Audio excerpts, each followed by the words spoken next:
आपकी टिप्पणी। जी, शुक्रिया राजीव जी। आप ही की बात से बात शुरू करते हैं कि देखिए, जो पार्टी अयोध्या और यूपी हार जाने के बाद जय श्री राम का नारा छोड़ देती है, वो पार्टी जम्मू कश्मीर हार जाने के बाद अनुच्छेद 370 और 35A का नाम कैसे लेगी? ये एक बड़ी बात है। और अनुच्छेद 370 और 35A के नाम पर उन्होंने चुनाव लड़ा, विकास का एक जो आभा मंडल क्रिएट किया था उसके नाम पर चुनाव लड़ा, सारी व्यवस्थाएं की कि कैसे चुनाव जीते जाएं। वो जो कहते हैं ना कि बीजेपी को माइक्रो मैनेजमेंट बहुत आता है, तो वो माइक्रो मैनेजमेंट सारा किया जम्मू कश्मीर में। छोटे छोटे इंडिपेंडेंट्स खड़े किए, छोटे दलों में तालमेल करवाए, जेल से रिहाई करवाई, 5 एक्स्ट्रा एमएलए पहले से तय कर लिए कि सरकार बनाने में मदद मिलेगी। इसके अलावा त्रिशंकु जैसा सदन बन जाए तो खरीद फरोख्त भी कर लेंगे, इसकी भी पूरी तैयारी हुई। लेकिन जनता ने किसी लायक नहीं छोड़ा कि बीजेपी ऐसा कुछ कर सके। जम्मू कश्मीर का जनादेश दरअसल जनादेश लूटने वालों को करारा तमाचा है। जनादेश लूटने की कोशिश करने वालों को करारा तमाचा है।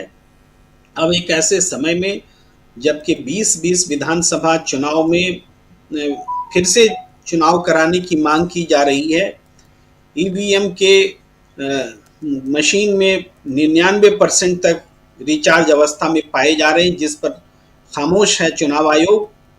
और ऐसी स्थिति में जबकि पूरे देश में ही हर संस्थानों को संदिग्ध बनाया गया है, उसमें स्वयं चुनाव आयोग भी है। अब चुनाव आयोग के माध्यम से मीडिया को भी संदिग्ध बना दिया गया है। मीडिया तो गोदी मीडिया और दूसरी मीडिया की बात तो हुआ करती थी, लेकिन मीडिया को संदिग्ध बनाने का सबसे बड़ा काम अब किया गया है। संदिग्ध निर्वाचन आयोग को तभी बना दिया गया था जब ये तय कर दिया कि नरेंद्र मोदी ही तय करेंगे बतौर प्रधानमंत्री कि कौन मुख्य चुनाव आयुक्त होगा, कौन आयुक्त होगा। उस समय से चुनाव आयोग भी संदिग्ध रहा। सुप्रीम कोर्ट के चीफ जस्टिस को भी संदिग्ध बना दिया गया। उनके घर में पहुंच करके नरेंद्र मोदी जी गणेश उत्सव मनाने लगे, जैसे देश में कोई जगह ही ना हो गणेश उत्सव मनाने की।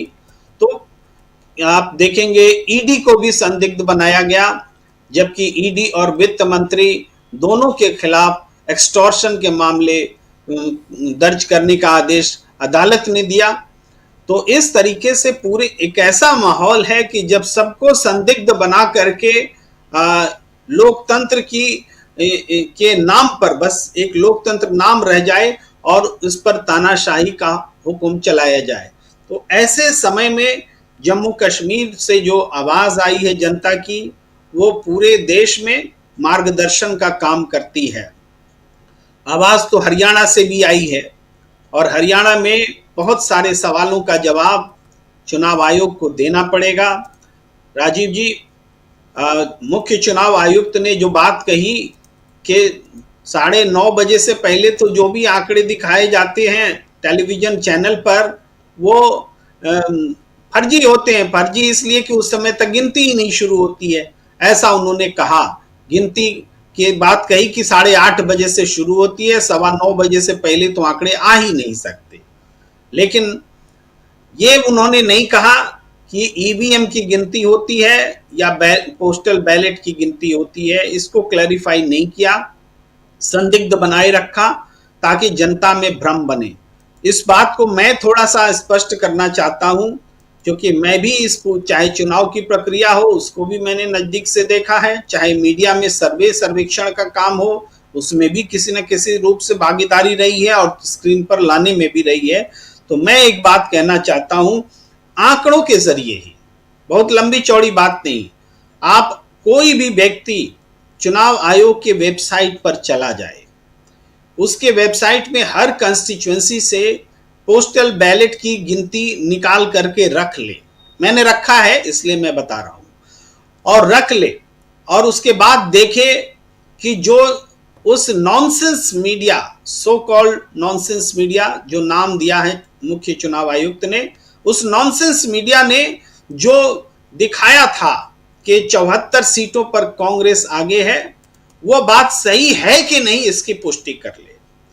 74 और एक सीपीएम जिस जगह से भिवानी से चुनाव लड़ रही थी, 75 सीटों पर पोस्टल बैलेट की गिनती में कांग्रेस आगे चल रही थी।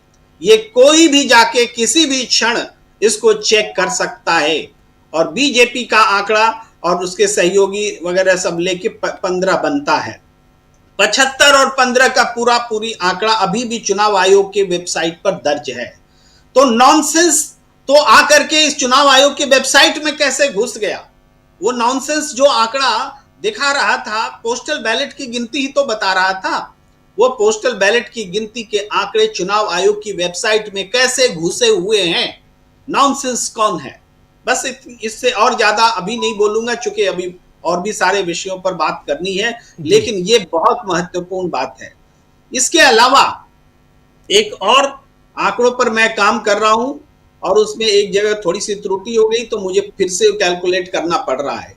लेकिन मोटे तौर पर यह आंकड़ा मैं बताता हूं, वो ये है कि चुनाव आयोग ने 67.9% वोटिंग जो डिक्लेयर की थी कि इतना अंतिम रूप से, और उसका मतलब जो 1,38,00,000 से कुछ ज्यादा वोट होते हैं, उतने वोट ईवीएम और पोस्टल बैलेट जोड़ करके भी नहीं है राजीव जी। ईवीएम में उतने वोट डले ही नहीं है।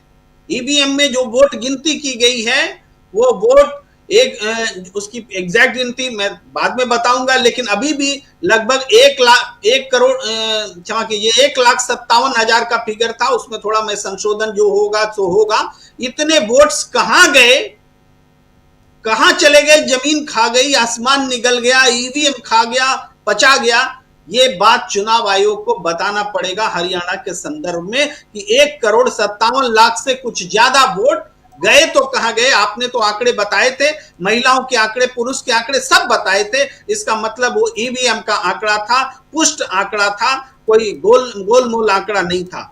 जब महिलाओं के, पुरुषों के, थर्ड जेंडर के सारे वोट्स जुड़ करके 67.90% वोट होते हैं, वो 1,38,00,000 से ज्यादा होते हैं, तो वो वोट उतने ईवीएम में क्यों नहीं है? 1,57,000 वोट गए तो कहां गए? ये बात बहुत बड़ी बात है जो मैं कह रहा हूं। उस पर और स्टडी होगी तो एग्जैक्ट फिगर हम बता देंगे। तो ये हरियाणा का चुनाव है। हरियाणा की चुनाव की से में भी जनता ने वही संदेश दिया है। ये मैं कहने के लिए इतनी बात कह रहा हूं जो संदेश जम्मू कश्मीर की जनता